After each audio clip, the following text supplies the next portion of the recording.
Star Wars Jedi Fallen Order is less than 3 days away and I am super excited, and although we've had a bunch of trailers and everything that we know up until this point has covered a majority of things except for the story, there are still a few things that a lot of people don't know. So in this video, what I'm going to do, guys, is talk about 10 things that you may not know about Star Wars Jedi Fallen Order. Now this covers everything from upgrades to combat to things about the story that you may not know, as well as something that I'm going to speculate on towards the end that could potentially be massive for the storyline. Hey guys, it is the Twisted Jedi back with another Fallen Order video, and I am really excited to be bringing you guys this one today. I've been doing a lot of thinking and a lot of research to make this video, so we are going to go over the 10 things in just a second. If you are super hyped for Jedi Fallen Order like I am, be sure to leave a big thumbs up on the video because we are so close to release day. Also, while you guys are leaving that like down there, drop a comment and let me know what you're most excited for about Jedi Fallen Order. For me personally, it is going to be lightsaber customization. I did make a whole video on this yesterday, so if you haven't seen that yet, be sure to go check that out. I will put a card up on screen as well as a link down in the description. But with that out of the way, let's jump into the 10 things you may not know about Jedi Fallen Order. The first thing on the list is going to be droid upgrades. Now, for those of you that didn't know, you can actually upgrade your little droid buddy BD1, and it is going to be helpful throughout the story. Some of these upgrades will help you progress through levels in terms of story and get you through into different sections that you wouldn't normally be able to get to without these upgrades. There are other things that you can change on BD1 that will help you with discovery in terms of scanning the environment, and there are also going to be upgrades that help in combat. The main one being the health stim that BD1 does provide Cal with. That can be upgraded to give you multiple stims instead of just one. Obviously at the start of the game you're probably going to have, I believe, 1 or 2 stims, and you can work all the way up to, from what I've seen in the gameplay, up to 4, but it could be more, so I'm not really sure yet. We probably won't know how many we can get up to until we actually play the game. But this is really cool. I think it's going to help a lot in combat, especially for those that are just trying to get used to the kind of combat. If you haven't played Dark Souls or God of War or any of those kind of games, this may be completely new to you guys. And for me, it's going to be a little bit different and a little bit difficult because I do come from a multiplayer FPS and third-person background. I don't really play a lot of single-player story games, so this is going to be new for me. So being able to heal myself as many times as possible is probably going to help. Moving into number 2 though, there is going to be an in-depth skill tree with 3 different options for customization. This is going to lead to you being able to create the kind of Jedi that you want in Cal Kestis. The first thing on the skill tree is of course going to be force powers, because what would a Star Wars game be without upgrading your force abilities? These things include like force push, force pull, force slow, all of these kinds of things, and the timers on how long they can actually be used for. Things like force slow is going to be an ability that is brand new in the Star Wars universe, not to be confused with force freeze, that is an ability that Kylo Ren uses not only in The Force Awakens but also in Star Wars Battlefront 2. Force slow is a brand new ability that actually slows down time so that Cal can land a shot, dodge a blaster bolt, or do what he needs to do in traversing the map. So this is a brand new ability. I feel like this is going to be upgradable as well in how long you can use that ability for. I could be wrong, but that's definitely something I'm looking forward to finding out once we get our hands on the game. The second thing you can customize on the skill tree is lightsaber combat and moves. Things like leaping further distances, using different combinations and attacks are all things that are going to be customizable on the skill tree. This just adds a lot of diversity to the combat, and you will see from the gameplay that we have had provided previously, there are a lot of different moves to cover, and hopefully a lot of these are unlockable on that skill tree. The third thing that's going to be unlockable on this skill tree that you can use your skill points on are going to be survivability traits. Things like more health, more force, and other details like that are going to be something that you can upgrade, because there's nothing worse than being in a fight and pretty much running out of force or not having enough health and taking hits that are going to do a lot of damage. Now, I don't know if it's actually going to give you a bigger health bar or if it's just going to give you more damage resistance. That's something we're going to have to wait and find out. But from what we know so far, these type of survivability traits are what are going to be upgraded on the skill tree as well. So that's point number 2, an in-depth skill tree with a lot of different options. Point number 3 is going to be that Cal's mentor CERE is a former Jedi Knight. Now, a lot of you may know this, but some of you may not, that she is actually a former member of the Jedi Order, and she did escape and go into hiding after the Emperor said to execute Order 66. And obviously she finds herself meeting up with Cal, who was also a former Jedi Padawan, and kind of mentoring him throughout this story. So you're going to be seeing a lot of CERE in this story, and this actually brings me to number 4 on the list. Number 4 is that there is a Jedi Fallen Order comic series that is currently running. If you guys haven't haven't seen this yet, the first comic actually focuses on CERE and her backstory when she was still a member of the Jedi. I haven't personally read any of the other ones yet, but I do plan on doing so before I actually get into the game. So I'm interested to see where the story kind of goes, because the first one was actually quite interesting, and it tells you a little bit more about her when she was in her younger days, and that she was actually quite impulsive and was not really reserved. She loved to charge into combat, and she seems like she is very different now, and that's probably what she's going to be teaching Cal over the course of the story. So if you guys haven't checked out the Jedi Fallen Order comic, make sure to do so before the game releases. Number 5 on the list is going to be the appearance of Clone Wars ships and weapons. They've been cited throughout the trailers, and I'm not going to name all of them, but I think the biggest one is that we actually managed to see an LA-AT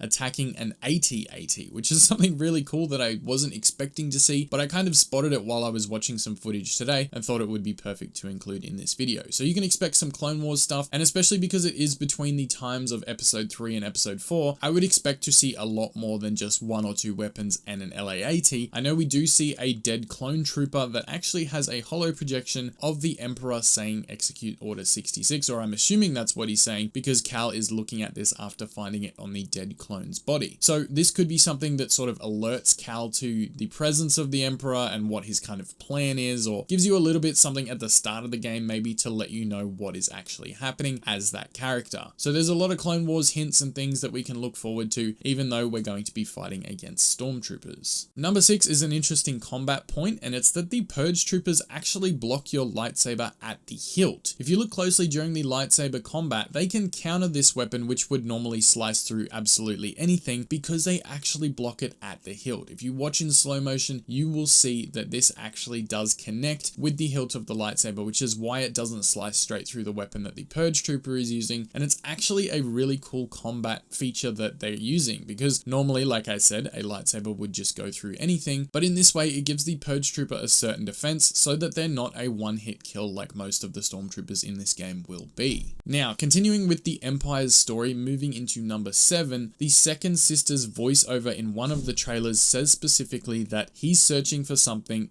precious to the Empire, and I really think she is talking about Darth Vader here. He's searching for something very precious to the Empire.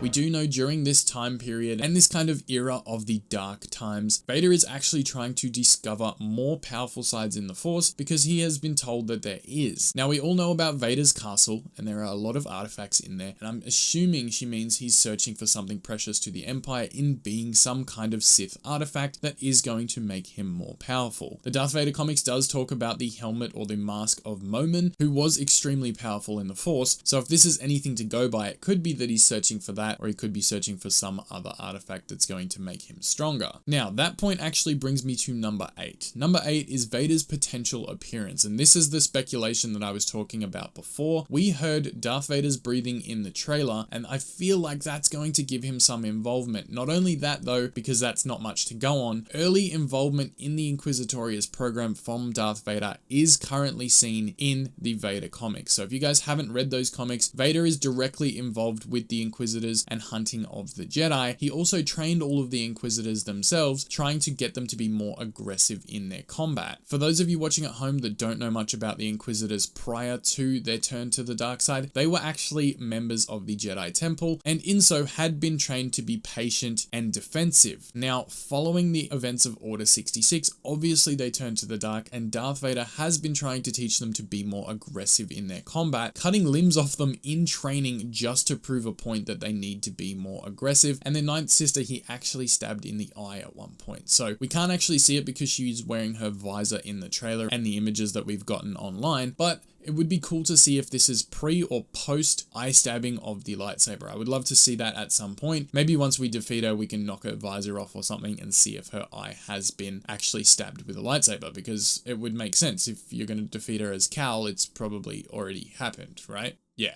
right. That makes sense. Yes, now that I say it out loud, I think it's going to be post-eye stabbing. But anyways, that's kind of why I think that Darth Vader is going to be in the game. And it also does really give you that feeling that he's going to be in there. Like with the previous point that I mentioned in terms of the voiceover saying he's searching for an artifact, even if we just see him in like a cutscene towards the end or he's briefly in the game, I feel like he's going to be in there. There's no guarantee. Like I said, this point is speculation, but I would love to see it. And the point that you did not know right here is that there was a voiceover talking about Darth Vader. Moving into number 9 though, it is that the enemies during combat will have a guard meter. So those that have melee weapons like the Purge Troopers, the Inquisitors, and any other potential melee enemies that we may come across are going to have a guard meter. And this is something that means they can block for a certain amount of time, but the game does also provide windows of opportunity to bypass the guard meter instead of forcing you to drain it. So it has that thoughtful combat. You're not just going to be swing spamming away to break their guard. You're actually going to have to time things, look for those windows of opportunity to get past that guard and actually land some really critical strikes. So I'm excited to see the combat and what it holds for us in Fallen Order. And finally, this brings me to my last point. And I feel like this is one that almost nobody is going to know because it has to do with a rare ability Cal has called psychometry. And this hasn't been mentioned anywhere except for an interview on Collider, which if you guys don't know is another YouTube channel, and I will leave the link to the video down in the description below. But they actually asked the developers about the game if there was anything we were going to see, and when talking about it they mentioned the Force Slow ability that I touched on briefly earlier, but they also said Cal has a rare ability called psychometry. And basically what this is when Cal touches an object, he can sense its history through the Force. So not only is this going to help us explore the environments that we are playing throughout the game, but it's also going to spark revelations throughout the story. So continuing on from that point of sparking revelations, I feel like we're going to find things, or you know, even with the dead clone trooper that I was talking about before, he's going to touch that hologram that sparks up the Emperor. That's going to trigger something in his brain that's going to lead to another plot point in the story, or you know, maybe you defeat another enemy, one of the Inquisitors, and you touch something of theirs that brings you another plot point. And I just think it's a really cool feature that's going to drive the story really well. So I'm excited to see how this ability works throughout the game, and it's something that we haven't really seen before. And like I said, it is a very rare ability according to the developers that Cal has in the game. So there is 10 things that you may not know about Jedi Fallen Order. I really hope you guys enjoyed this video because it was actually a lot of fun to do the research and kind of look up and look a bit deeper into the game to find some things that you guys may not know. As always though guys, I am going to get out of here. I hope you enjoyed the video today. Be sure to subscribe if you are new to the channel because I will have Fallen Order gameplay as soon as it releases, and I'm really excited to get into it. I'm going to be live streaming it first and then I will upload a playthrough following that, but I'm really excited for a huge binge stream playing through Jedi Fallen Order for as long as I possibly can until I inevitably have to go to work. So if that means not sleeping for the night and just going to work straight after streaming, that's probably what's going to end up happening because I know Jedi Fallen Order does release at midnight on the Thursday night in Australia, so hopefully I can get through a decent amount of time, probably about 8 or 9 hours before I have to get ready for work. So I will see you guys all there. I appreciate you tuning in today, and I will see you later. Thank you so much for tuning in. May the Force be with you.